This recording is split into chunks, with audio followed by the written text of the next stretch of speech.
ఈ క్షణం నుంచి మీరు సంపాదించిన ఒక్క రూపాయి కూడా నేను తిన్నాను. నేను కష్టపడి సంపాదించిందే తింటాను. మీ రూపాయి తింటే నేను కుక్కతో సమానం. నీ ఇష్టం. ఎక్కడికి వెళ్తున్నారు? నీ కోపం చూస్తుంటే నువ్వేం వండేలా లేవు. హోటల్కి వెళ్తున్నాను తినడానికి. నేను వస్తానండి. ఒక మసాలా దోశ ఇప్పించండి.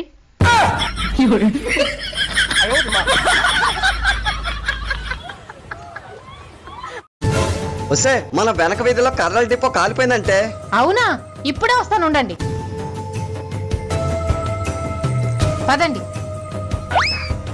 ఇంత పెద్ద బ్యాగ్ దేనికే? బొగ్గులు ఏరుకుని తెచ్చేసుకుందామండి.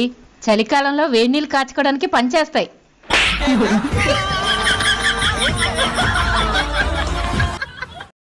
ఇదో ఈ పిల్లలు కట్టుకో. ఇదిగో ఇదిగో కట్టుకో. ఎలా ఉన్నాయి? చాలా బాగుందండి. ఇంత ఖరీదైన చీర నా పుట్టింటోళ్ళు కూడా పెట్టలేదండి. నీ పుట్టింటోళ్ళ ప్రస్తావన వద్దు. ముక్కు మీద గుద్దారంటే బ్లడ్ పడుద్ది. ఏంటే నీ పుట్టింటోళ్ళు గొప్పతనం? పెళ్ళైన కొత్తలో ఇంటికి నేను వస్తే కట్టుకోవడానికి లింగి కూడా పక్కింటోళ్ళని తీసుకొచ్చి ఇచ్చారే. 1,00,000 బూతులు తిట్టినా మొగుడు మొగుడేనే. అవునండి. చెప్పు, ఎవరమ్మ మంచిది? మీ అమ్మే. ఎవరు నాన్న మంచోడు? మీ నానే. ఎవరక్క బెస్ట్? మీ అక్కే. ఎవరమ్మ గయాలది? మా అమ్మే. ఎవరక్క గొడవలు పెట్టుకుంటది? మా అక్కే. గట్టి చెప్పు. మా అక్కే. మన ఇద్దరిలో ఎవరి జీవితం నాశనం అయింది? నీ జీవితం. మన ఇద్దరిలో ఎవరు మంచోళ్ళు?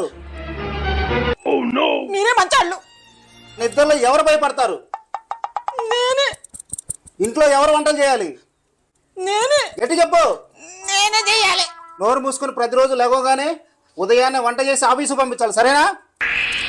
పొద్దున లేసి వంట చేయకపోతే తోలు తీస్తా. సెవెనైనా లేకోలేదు. గిన్నెలు ఎప్పుడు తోముతావు? వంట ఎప్పుడు చేస్తావు? ఆఫీస్కి ఎప్పుడు వెళ్తావు? చేస్తా ఇప్పుడే చేస్తా. పోనీలే, కలలోనైనా నా కళ నెరవేరింది. చెప్పండి, ఎవరా పిల్ల? పిల్లెవరు? ఇప్పుడు మీతో ఫోన్ లో మాట్లాడిన పిల్ల. అది ముందు మాట్లాడింది టెలిఫోన్ ఆపరేటర్, ఆ తర్వాత మాట్లాడింది బ్రాంచ్ మేనేజర్. బ్రాంచ్ మేనేజర్ అయితే ముద్దులేంటి? అది ఓ గుడ్ న్యూస్ చెప్పాడులే. ఏమిటది? నా రెండో పెళ్ళానికి 3వ నెల.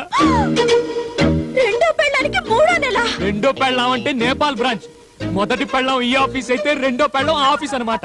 నేను అక్కడ బ్రాంచ్ స్టార్ట్ చేసి 3 నెలలు అయింది కదా, అందుకే 3వ నెల అన్నాను. ఈ 3 నెలల్లో అది బ్రహ్మాండంగా డెవలప్ అయిపోయింది. అంత స్పీడ్ గా ఈ హెడ్ ఆఫీస్ డెవలప్ కాలేదా మరి? ఇక్కడ డెవలప్మెంట్ లేదనేగా అక్కడ బ్రాంచ్ మీద కాన్సన్ట్రేట్ చేసింది. మీ హస్తవాసి మంచిదిలేండి. నేను అనాథని, నా భాగ్యాన్ని చూశాను. నేను రాముడి కంటే గ్రేట్. ఏట్రా పిన్నొచ్చింది. పిన్న నీ ఎక్స్ గర్ల్ ఫ్రెండ్. అమ్మా, నాకు అన్నిటిలో కన్నా తెలుగులో తక్కువ మార్కులు వచ్చాయి.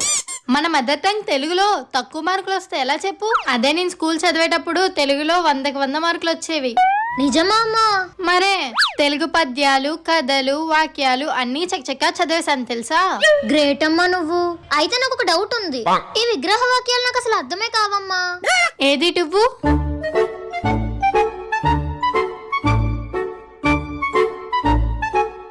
ఏమ్మా రావట్లేదా? ఇదంతా ఎందుకే? నీకు డౌట్లన్నీ నేను క్లియర్ చేస్తే వేలకు వేల ఫీజులు కట్టి నేను కాలేజీకి పంపించడం ఎందుకే? ఇవన్నీ నేర్పించడానికి కాలేజీలో టీచర్లు ఉన్నారు. వాళ్ళని అడగడం మానేసి నన్ను అడుగుతావే, వెళ్ళి వాళ్ళని అడిగా.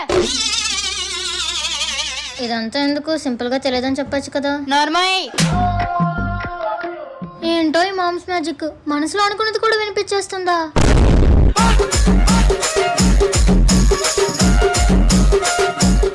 ఇందులో మీ క్యారెక్టర్ పేరు సింగపూర్ రాజేశ్వరరావు. అంటే బాగా రిచ్చా? బాగా రిచ్, అలాగే కొంచెం అమాయకత్వం, విపరీతమైన కోపం, పట్టరాని సంతోషం, వివత్సమైన హ్యుమానిటీ, కొంచెం కన్ని, భయంకరమైన బలుపు. మీరు ఆఫీస్ నుండి ఎప్పుడు వస్తారా అని ఎదురు చూస్తున్నానండి. చికెన్ తెప్పించాను, వేడిగా బిర్యానీ వండండి. మన ఎదురింటావన్నీ భోజనానికి పిలిచానండి. 1/2 గంటలో వండేస్తాను. అమ్మా, అసలు నాకు ఎలాంటి మొగ్గు నుంచి పెళ్లి చేశారమ్మా? నన్ను వేధించి తింటున్నాడమ్మా. ఇంట్లో నరకం అంటే ఇంత చూపిస్తున్నాడమ్మా. ఎటువంటి తెట్టమంటున్నాడు, తెట్టమంటే ఎట్టమంటున్నాడు. ఏదో ఒక రోజు వాడికి తీరు ఇంత విషయం వేసి కథ చేసేస్తాడు అని పక్కింటి ఆవిడ వాళ్ళ భర్త గురించి చూస్తుందమ్మా. తప్పు కదమ్మా, భర్త అంటే ఎవరమ్మా? దేవుడు కదమ్మా. నా మొగుడు చూడు దేవుడితో సమానం అమ్మా. ఉంటానమ్మా, సరేనా? ఏంటండి ఇప్పుడే వచ్చారు ఆఫీస్ నుంచి? అవునవును. మీకు టీ తీసుకురమ్మంటారా? టీనా? వద్దు టీ వద్దు, నేను టీ మానేసా ఈ రోజు నుంచి. టీ వద్దు.